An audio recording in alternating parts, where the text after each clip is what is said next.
대로 구원받은 성도의 생활입니다. 우리가 지난주에는 말라기를 통해서 복받을 성도의 생활을 배웠습니다. 11조 생활을 하면서 하나님을 대적하지 말고 여호와를 존중히 여기면 이렇게 하나님이 주시는 복을 받고 살 수 있다고 했습니다. 오늘은 사도 바울을 통해서 우리 구원받은 성도들, 하나님 은혜로 우리가 다 구원을 받았습니다. 괜히 구원해 주신 거 아니에요? 엄청난 보배로운 그 피로 우리를 구원해 주셨는데, 그러면 이 땅에서 우리가 어떻게 살아야 되는가를 실제적으로 바울을 통해서 우리에게 가르쳐주고 있습니다. 그래서 저도 이 말씀을 보면서 얼마나 감사한지 몰라요. 오늘 사랑하는 성도들이 이 말씀을 잘 깨닫고 이 말씀대로 살아서 하나님께는 영광이 되고 우리 자신에게는 복이 될 수 있는 그런 시간들 되시기 바랍니다. 오전 예배 말씀 요약 참조하시면, 첫째, 이방인들 같이 행하지 말라 17절로 19절. 둘째, 예수님의 가르침대로 하라 20절로 24절. 셋째, 이웃에게 덕을 세우는 생활을 하라 25절로 28절. 네 번째는 자신에게 덕을 세우는 생활을 하라 하고 29절로 32절에 이렇게 가르쳐주고 있습니다. 우리가 이 말씀대로만 한다고 하면 아마 우리가 성자가 되지 않을까 그렇게 생각이 됩니다. 그래서 우리가 말씀을 들을 때 부족한 것은 회개하고 바로 서도록 결심하고 순종해서 이 복을 받는 그런 우리가 되어야 되겠습니다. 그러면 7절 읽어보세요. 그러므로 내가 주님 안에서 이것을 말하는 공부였다. 너희는 이방인들이 그 마음을 소망하는 가운데 행하는 것처럼 더 이상 그렇게 행하지 마라. 이방인들 같이 행하지 마라 하고 우리에게 가르쳐주면서 이 세 가지로 우리에게 가르쳐줍니다. 첫 번째는 허망한 마음으로 행하지 말라 그랬습니다. 허망한 마음. 17절에 보면, 그러므로 내가 주님 안에서 이것을 말하며 당부한다. 사도 바울이 에베소 교회에게 하나님의 말씀으로 지금 당부를 한다고 했습니다. 하나님의 말씀이 때로는 명령으로도 옵니다. 때로는 권면으로도 옵니다. 때로는 책망으로도 옵니다. 때로는 이렇게 당부한다는 게 당부. 에베소 교회가 우리 요한계시록에서 배운 것처럼 참 선한 일도 많이 하고 참 믿음을 잘 지켰다고 칭찬을 받았습니다. 그런데 그들에게는 가장 중요한 처음 사랑을 잃어버렸다고 했어요. 지금 그 에베소 교회는 사도 바울이 에베소 교회에게 당부하는 말, 첫째가 너희는 이방인들의 그 마음이 허망한 가운데 행하는 것처럼 더 이상 그렇게 행하지 마라. 과거에 참 믿음이 있었던 에베소 교회가 이제 믿음이 식어지니까 이방인들과 같이 허망한 생활을 하는 거예요. 허망한 생각, 허망한 일을 하고 있다. 그래서 허망한 마음으로 행하지 말라. 바꿔 말하면 이방인들, 불신자들은 허망한 생활을 하고 있다는 뜻입니다. 이방인들은 나름대로 정치 또는 경제, 문화 여러 방면으로 나름대로 일을 한다고 하고 있어요. 그런데 하나님이 보실 때는 이 불신자들이니까 허망한 생활을 하고 있다는 거예요. 삶의 목적도 제대로 모르고 바로 알지 못해요. 나름대로 목적을 세워놓고 살지만 참된 목적이 안 된다는 거예요. 또 내세에 대한 소망도 없다. 내세에 대한 소망이 없잖아요. 믿음이 없으니까. 이게 불신자들이 하는 일이에요. 그렇기 때문에 예, 세상에다가 소망을 두고 살아가는 거예요. 그런데 왜 그것이 허망한 것이 되는가? 하나님에 대한 열매가 없어요. 신앙의 열매가 없어요. 하나님, 예수님을 믿고 구원을 받아서 하나님을 위해서 좀 신앙의 열매를 맺혀야 되는데 그런 열매가 없다. 요즘도 이 들판에 나가보면 뭐 얼마나 열매가 지금 올해 금년이 아주 풍년이 제가 볼 땐 대풍인 것 같아요. 대풍.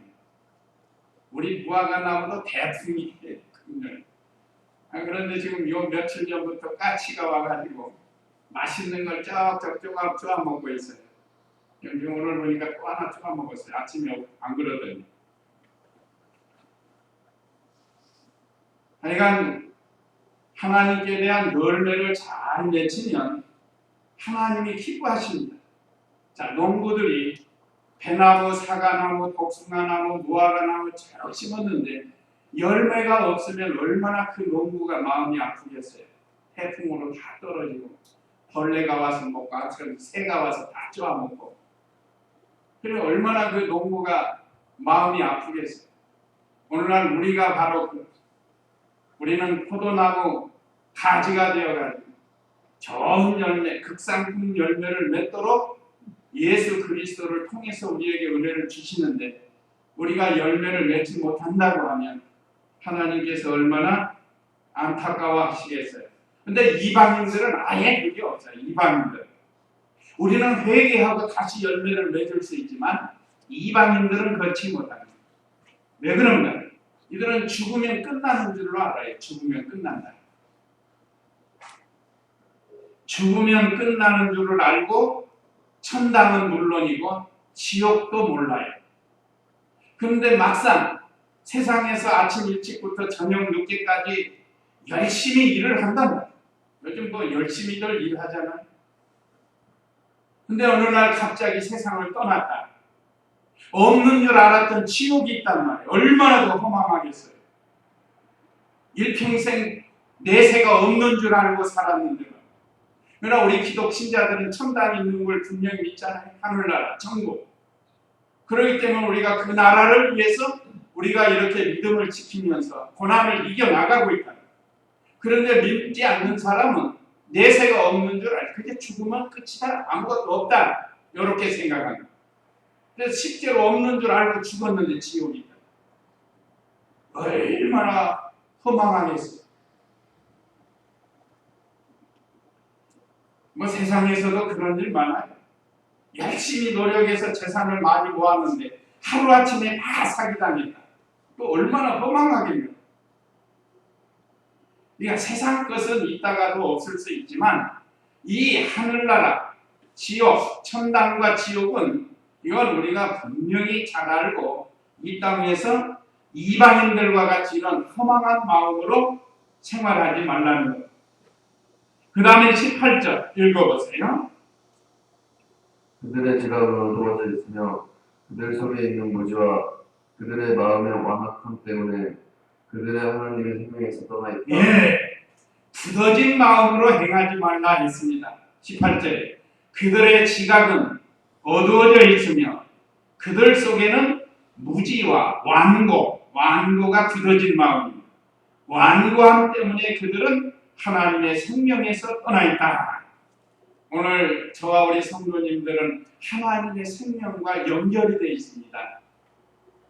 우리는 하나님이 주신 생명과 연결이 돼서 우리 하나님의 자녀로서의 생활을 하는 거예요. 그러나 이방인들은 그렇지 않습니다. 먼저 그들은 하나님에 대해서 지각이 어두워졌다. 마귀로부터 하나님이 없다 생각하는 이 어두운 생활을 하는 거예요. 영적으로 어두워진 것을 가르쳐요. 세상적으로는 뭐 우리보다 과학적으로도 뭐 또 이 정치적으로도 또는 문화적으로도 우리보다 나은 사람이 얼마나 많습니까?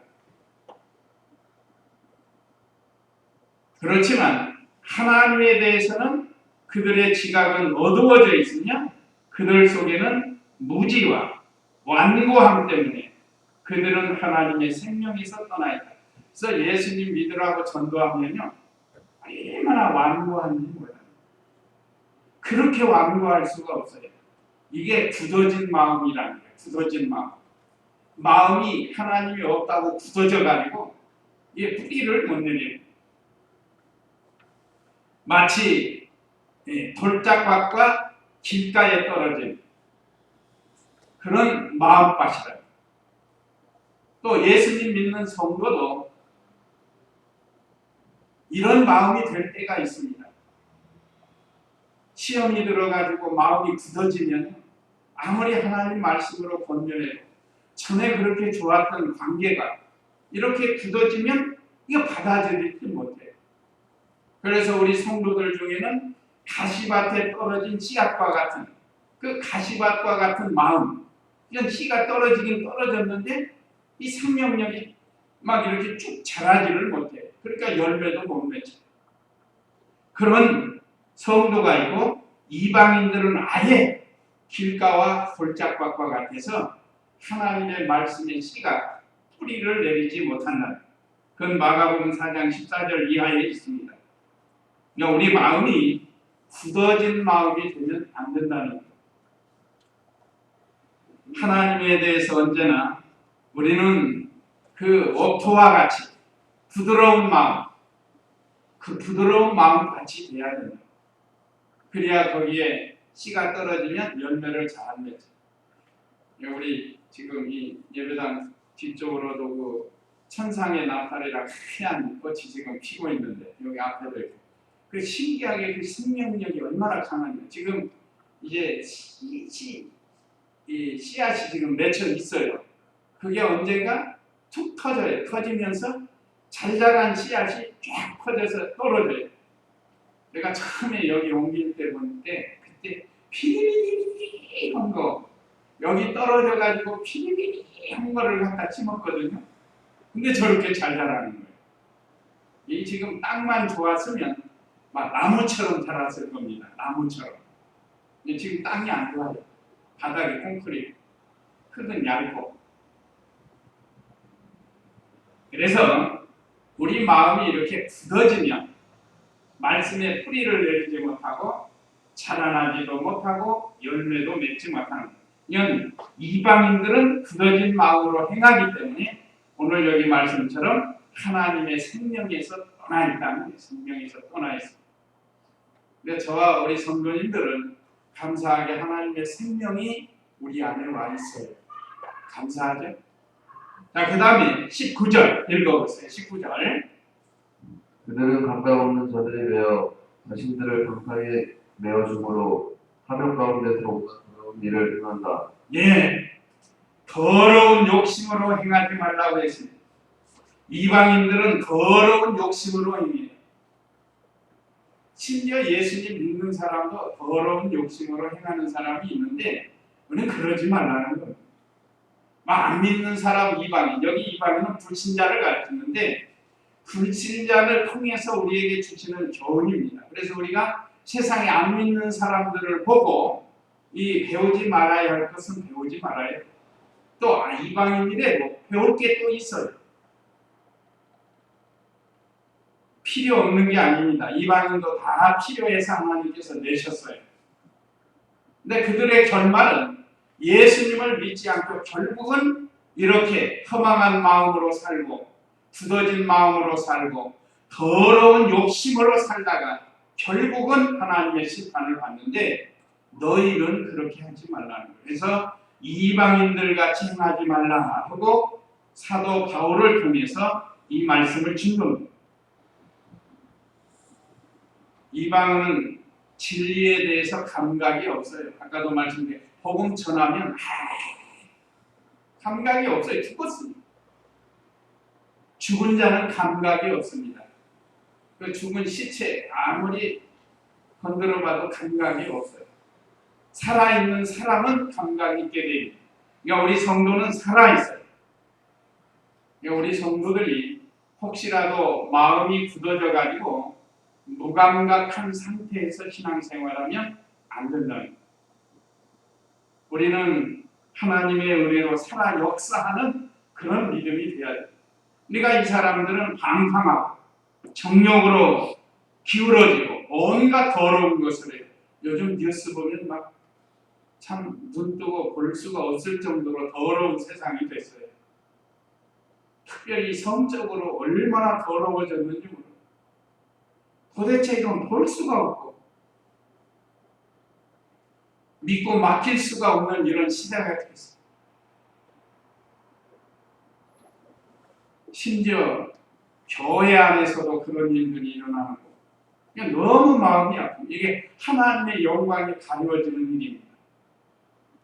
우리 성도들은 이런 자리에 빠지지 말라. 세상 사람들은 어차피 하나님께서 심판하기로 작정이 되어서 먹고 마시고 노는 걸로 또 더러운 걸로 욕심으로 가득 차 있지만 우리는 그렇게 하지 말라는 겁니다.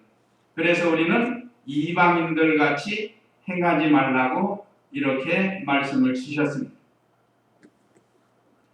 자, 19절 다시 봅니다. 그들은 감각이 없는 자들이 되어 하나님에 대해서 감각이 없어요. 살았으나 실상은 죽은 자라고 그랬죠. 살아있지만 실상은 그 영은 죽은 자예요. 그래서 하나님께 대해서 감각이 없습니다. 그렇기 때문에 자신들을 방탕에 메어줌으로 정욕 가운데서 온갖 더러운 일을 행한다. 너무 참 세상이 말세는 말세. 우리 성도들은 그런 거 본받지 말고 믿음을 지키라는데, 그래서 두 번째로 예수님의 가르침대로 하라. 이제 우리 성도가 해야 할 일. 첫 번째는 우리 성도가 해서는 안 될 일이고, 두 번째는 우리 성도가 해야 할 일인데 예수님이 가르침대로 해라. 20절 읽어보세요. 그러나 너희는 그리스도를 이와 같이 배우지 않았다. 너희는 참으로 진리가 예수님 안에 있는 것 같이 그 안에 대해 듣고 또한 그 안에서 가르침을 받았으니. 예수님을 배운 대로 행하라 라고 우리에게 가르쳐 주었습니다. 우리 예수님은 언제나 진리 가운데서 행하셨습니다. 아버지 말씀대로 행하셨고 가르치셨어요. 그러니까 예수님은 우리의 표본, 모본, 우리의 배워야 할 대상이라는. 그래서 우리 예수님을 배워 닮아가는 교회. 예수님을 우리가 지금까지 얼마나 많이 배웠어요. 어떤 분은 5년, 어떤 분은 10년, 어떤 분은 20년, 30년. 저 같은 경우도 많이 배웠어요.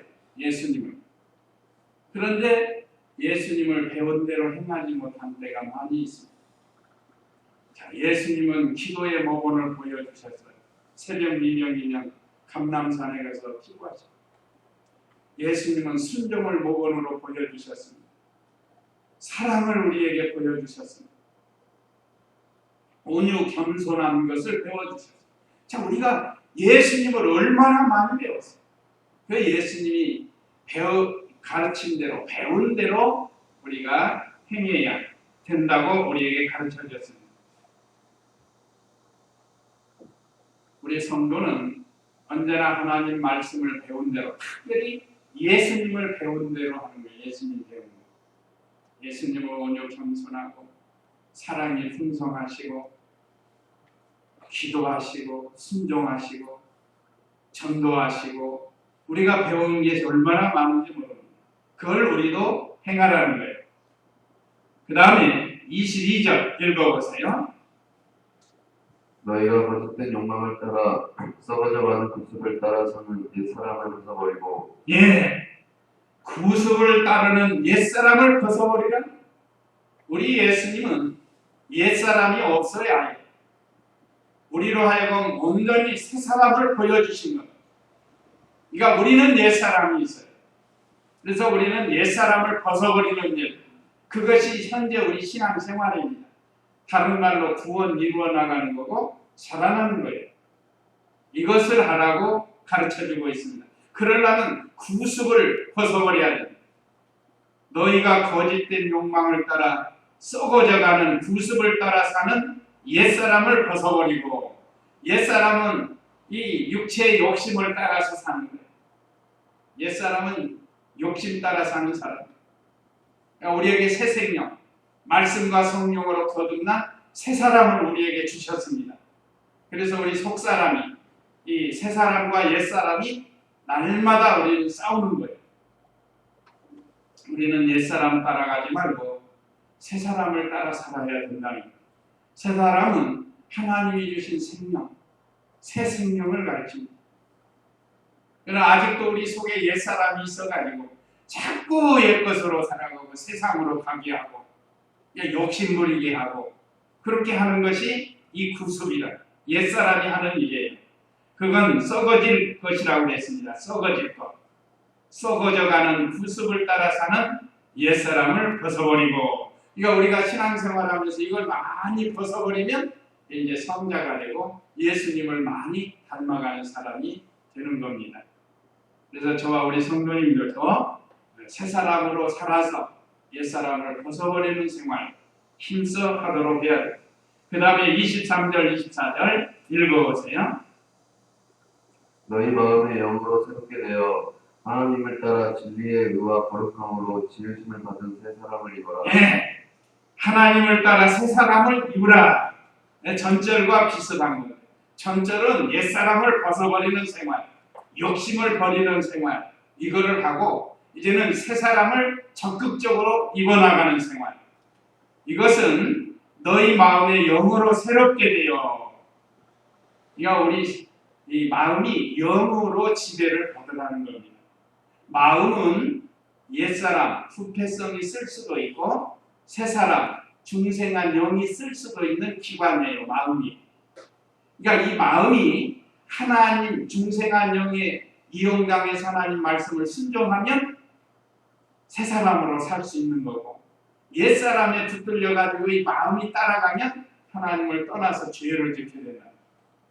그래서 우리 심령을 새롭게 해서 날마다 하나님의 말씀을 따라서 살아야 이것이 새 사람이 되는데, 이것은 하나님 따라 진리의 의와 거룩함으로 지으심을 받은 새 사람을 입어라. 새 사람은 진리를 좋아합니다. 하나님이 세우신 의를 좋아합니다. 거룩합니다. 거룩은 구별된 생활, 죄에 대해서 구별된 생활, 세상에 대해서 구별된 생활을 하는 것이 새 사람이 사는 것이고 입어가는 것입니다. 그래서 예수님의 가르침대로 행하는 그런 우리가 되라고 가르쳐 주셨고, 그 다음에 이제 세 번째는 25절로 28절에 이웃에게는 덕을 세우는 생활하라 라고 가르쳐 주고 있습니다. 25절 읽어보세요. 그러므로 거짓을 버리고 각자 자기의 이웃과 더불어 진실을 말하라. 이는 우리가 서로 지체들이기 때문이다. 예, 여기 이웃에게 거짓을 행하지 말라라고 가르쳐주고 있습니다. 그러므로 거짓을 버리고 각자 자기의 이웃과 더불어 진실을 말하여라.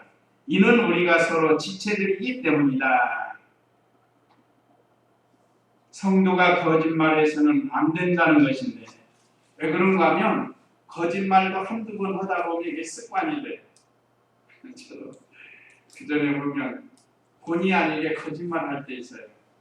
목사님이 이제 부교육자로 있을 때 밥 먹었는가? 그럼 안 먹었으면서도 미안해가지고 먹었습니다. 그러는 거. 이게 알고 보면 이것도 사실은 거짓말이에요. 그 김종기 목사님도 김현동 목사님 밑에서 이렇게 신앙생활 하셨습니다. 이병규 목사님과 함께.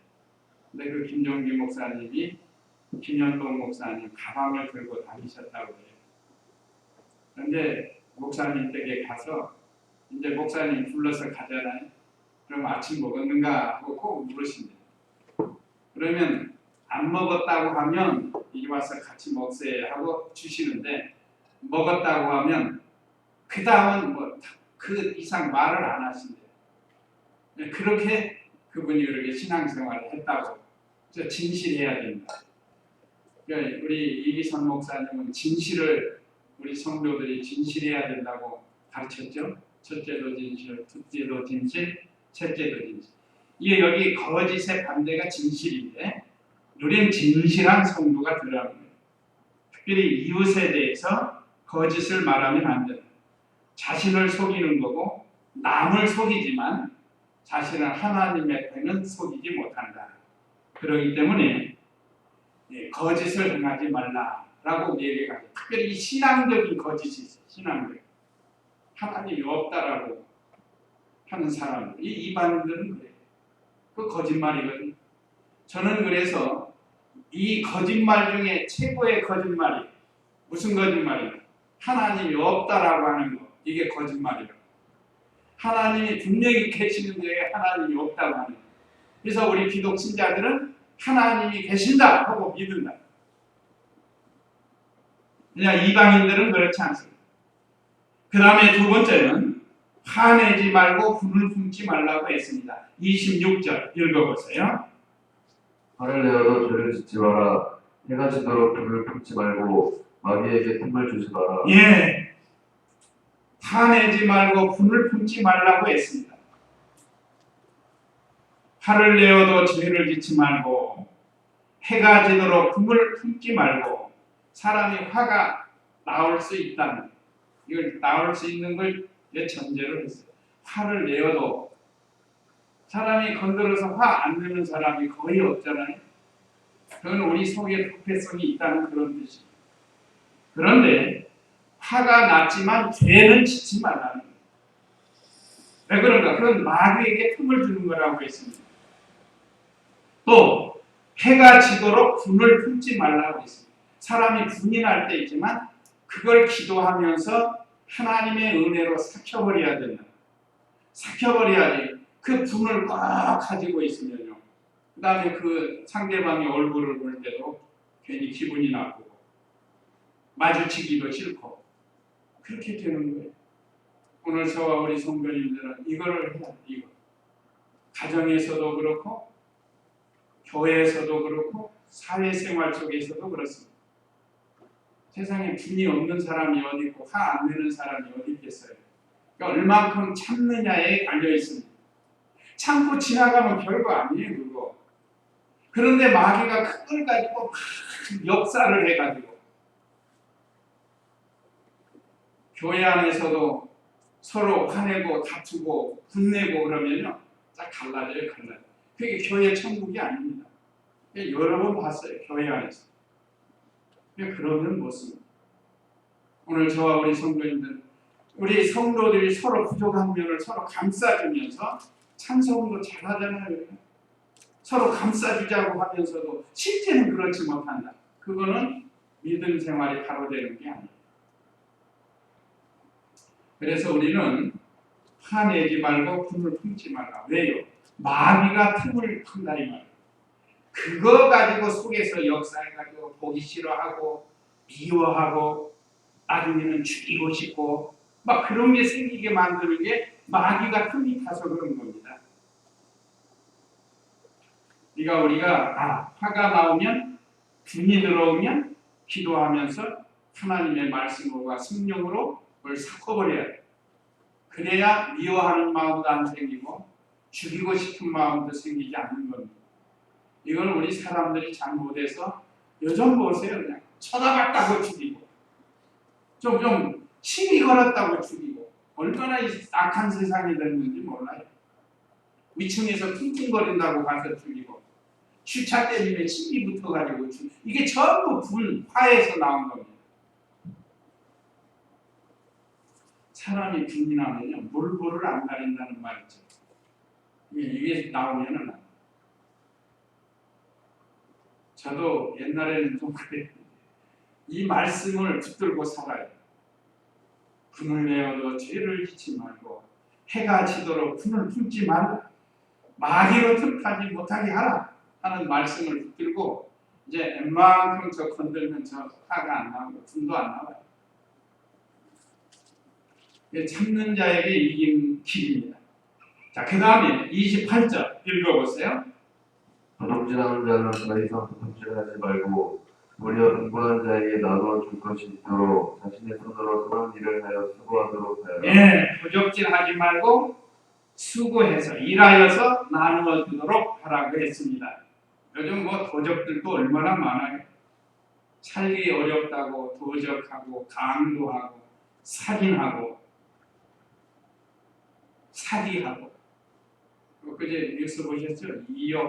2억짜리 다이아몬드를 그 뉴스에 나오는데 웬 모신사가 와가지고 아주 계획적이에요. 가짜를 그 많은 걸 와서 보고 가가지고 30만 원인가 36만 원에 가짜를 만들어갖고 호주머니에다 넣고 와가지고 진짜를 보고 그 점원이 안 보는 사이에 살짝 갖고 가지고 가서 돈 찾아갖고 온다고 가갖고 도망가. 2번 그랬다고요. 부산에서 한 번. 그게 4억이 넘죠. 이걸 사기친 거예요. 도적질한 거. 그러다 걸렸어요. 70세 되는 노인인데. 이 얼마나 이 악한 일들이 많은지 모릅니다. 우리 성도님들은 이웃에 대해서 도적하지 말고 오히려 일하여서 나누어주는 이런 생활하라고 우리에게 가르쳐줍니다. 그래서 이웃에게 덕을 세우는 생활은 첫째 거짓을 행하지 말고 화내지 말고 분을 품지 말고 도적하지 말고 그리고 우리 이웃 성도나 또는 동네 가서나 직장에서나 이웃들에게 이렇게 덕을 세우는 일을 해서 하나님 영광이 가리지 않도록 하라. 그 다음에 네 번째는 자신에게 덕을 세우는 생활하라. 29절 읽어보세요. 더러운 말은 어떤 것도 너희 입에서 나오지 않게 하고 오직 덕을 세우는데 필요한 대로 선한 말을 하여 듣는 자들에게 은혜를 끼치도록 하여라. 예, 더러운 말을 하지 말고 선한 말을 해서 이웃에게 은혜를 끼치도록 하라. 이게 참 우리에게 주신 말씀입니다. 성도가 해서는 안 될 말이죠. 악담, 욕설, 음담, 패설 이런 것들은 우리 성도가 해서는 안 될 더러운 말입니다. 그래도 우리 교회는 좀 보수적이라 이제 좀 조심하는 겁니다. 좀 이 넓은 길로 가는 교회에 가면 말도 못해요. 말도 얼마나 함부로 거룩한 면이 없다. 오늘 저와 우리 성도님들은 이 말에 대해서도 조심해야 해요. 이것은 자신도 더러워집니다. 더러운 말을 하면 자신도 더러워져요. 사람이 천하게 보여요. 천하게. 그래서 우리는 하여간 어떤 사람에게나 참 존경받는 말을 해야 합니다. 덕이 되는 말. 하나님 영광이 가리지 않는 말. 그래서 여기 이 더러운 말을 어떤 것도 너희 입에서 나오지 않게 하고 오직 덕을 세우는 데 필요한 대로 선한 말을 하여 듣는 자들에게 은혜를 끼치도록 하여라. 두 사람하고 이야기하면 은혜가 된다 하는 그런 우리가 되어야 된다는 거예요. 그 다음에 두 번째는 성령 하나님을 근심하게 하지 말라 했습니다. 30절 읽어보세요. 또 하나님의 성령을 근심하시게 하지 마라. 너희가 성령 구속의 날까지 인치심을 받았으니 예, 또 하나님의 성령을 근심하게 하지 마라. 너희가 성령 안에서 구속의 날까지 인치심을 받았으니 성령께서 우리를 거듭나게 해서 하나님 자녀 삼아 주셨고 우리를 지금 성령께서 우리 안에 계시면서 우리를 인도하시는데 우리가 자꾸 곁길로 가면 성령이 근심하신다. 고린도전서 3장 16절 있죠? 너희가 하나님의 성전인 것과 하나님의 성령이 너희 안에 거하시는 줄을 알지 못하느냐. 누구든지 하나님의 성전을 더럽히면 하나님께서 그 사람을 멸하시리라 하고 우리에게 주셨습니다. 그러니까 성령님이 우리 안에 와 계시니까 이 성령님이 근심하지 않도록 성령님은 언제나 우리를 진리 가운데로 인도합니다. 이게 진리를 순종하면 성령께서 근심하지 않아요. 그런데 오늘 배운 이 말씀처럼 이방인들 같이 행하거나 예수님이 가르친 대로 행하지 않거나 또는 이웃에게 덕을 세우지 않거나 자기 자신에게 바로 하지 않으면 성령께서 한식하시고 근심하신다는 마지막으로 31절 32절은 모든 악독을 버리고 서로 용서하라. 31절 읽어보세요. 모든 악독과 노함과 분명과 고함치는 것과 욕설을 모든 악의와 함께 버려라. 서로 친절하고 다정하게 대하며 하나님께서 그리스도 안에서 너희를 용서하신 것 같이 서로 용서하여라. 예, 우리가 다른 사람을 용서해 줄 수 있는 것이 바로 이겁니다. 하나님께서 너희를 용서하신 것 같이 다른 사람을 용서해 주라는 거예요. 서로 용서해야 돼요. 용서는 최고의 사랑이라고 배웠습니다. 참으로 사랑하면 용서가 나와요. 가정에서 가족들도 서로 용서하지 못하고 사는 사람 많아요. 원수처럼. 또 교회 안에서도 마찬가지예요. 그 다음에 직장에서도 그렇습니다. 그래서 모든 악독과 노함과 분냄과 고함치는 것과 욕설을 모든 악의와 함께 버려라. 그러니까 예수님처럼 온유 겸손하라. 지금 이거 얼마나 어떤 사람은 목소리로 한몫 보려고 큰 소리 해가지고 거기 뭐 큰 소리 치는 사람이 이긴다는 말도 있지만 그게 이기는 게 아니에요. 또 욕을 밥 먹듯이 하는 사람이 있어요. 그냥 입만 열면 욕하는 사람이 있어요. 이거 하지 말라고 했어요. 오히려 서로 친절하고 인자하게 대하며 하나님께서 그리스도 안에서 너희를 용서하신 것 같이 서로 용서하여라. 예수님이 우리 죄인들을 용서해 주셨습니다. 구약의 요셉이 자기를 죽이려고 했고 팔아먹었던 형제들을 용서해 주었습니다. 또 신약시대의 요셉도 마리아가 자기도 모르게 잉태한 그 마리아를 용서해 주는 마음이 생겼습니다. 그래서 용서는 최고의 사랑입니다. 그래서 우리가 어디서든지 좀 내가 믿음의 손해가 아니 되면 좀 손해보는 것 같아도 용서해 주는 것이 최고의 사랑을 하는 줄 알고 우리가 이 말씀대로 살아야 되겠습니다.